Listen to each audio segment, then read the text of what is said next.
రైతులు ఎంత కష్టపడి పనిచేసినా విత్తనాలు సరిగా లేకపోతే నష్టం చవిచూడాల్సి వస్తుంది. ముఖ్యంగా పండ్ల తోటలు, ఉద్యాన పంటలు సాగు చేసే రైతులు నర్సరీల నుంచే మొక్కలు, నారు కొనుగోలు చేస్తున్నారు. అయితే నర్సరీలలో కొన్న మొక్కలు పూత, పిందె, ఫలం అందిస్తేనే రైతుకి లాభం చేకూరుతుంది. లేదంటే నష్టం చవిచూడాల్సి వస్తుంది.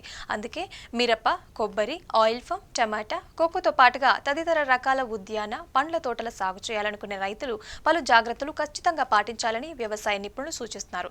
తెలిసిన వారు చెప్పారని కాకుండా ఉద్యాన అధికారులు సూచించిన మొక్కలు కొనుగోలు చేయాలి. అయితే ఆ మొక్కలు, నారు పంట సాగు చేసే వాతావరణానికి అనుకూలమైనవో కాదో మనం ముందుగా తెలుసుకోవాలి. ముఖ్యంగా తల్లి మొక్కను చూసి మనకి కావాల్సిన రకాన్ని ఎంచుకోవాలి. ఎందుకంటే తల్లి మొక్క లక్షణాలే అంటుకట్టిన మొక్కలకు కూడా వస్తాయి. ఇక పండ్ల మొక్కల విషయంలో తల్లి మొక్క చరిత్ర తెలుసుకోవటం చాలా ముఖ్యం.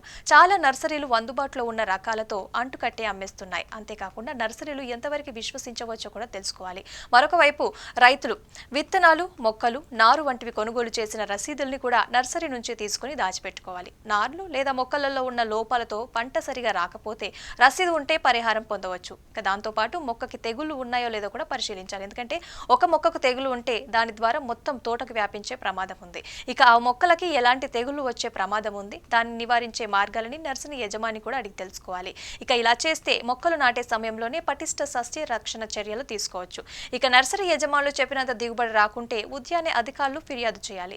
ఇక రైతులు నర్సరీలలో మొక్కలు కొనేటప్పుడు ఇవి తప్పకుండా గమనించుకోవాలి. బలహీనంగా ఒకవైపు వంగి ఉన్న మొక్కలని తీసుకోకూడదు. కాండం బలంగా ఉండి 3 అడుగులకి పైన ఉన్న కొమ్మలు వచ్చిన మొక్కల్ని మాత్రమే తీసుకోవాలి. నేలలో పెంచిన మొక్కలు తవ్వేటప్పుడు వేర్లు తెగిపోయే ప్రమాదం ఉంటుంది కనుక పాలి కవలలో పెంచినవే కొనుగోలు చేయాలి. నర్సరీలలో మొక్కలకి అంటుకట్టిన ప్రాంతం భూమిపైనే ఉండాలి.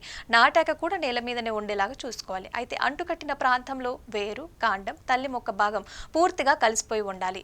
చీలి, ఉబ్బినట్టుగా ఉంటే వాటిని తీసుకోకూడదు. అలాగే మామిడి, బత్తాయి, నిమ్మ, సపోటా, జీడి మామిడి తదితర పండ్ల సాగు చేయాలనుకునే రైతులు దాదాపుగా 1.5 వయసున్న మొక్కలని ఎంచుకోవాలి. ఇక కొబ్బరి రైతులు టెంక పూర్తిగా భూమిలో ఉన్న మొక్కలు, ఆకులు విచ్చుకొని ఉన్న తీసుకోకూడదు. రైతులకి మొక్కలు, నారు అమ్మే నర్సరీలు ప్రభుత్వం వద్ద నమోదు చేసుకోవాలి. అయితే అప్పుడు వాటిని లైసెన్స్ ఇస్తారు. అలాంటి లైసెన్స్లు ఉన్న నర్సరీలలోనే కొనుగోలు చేసుకోవాల్సి ఉంటుంది.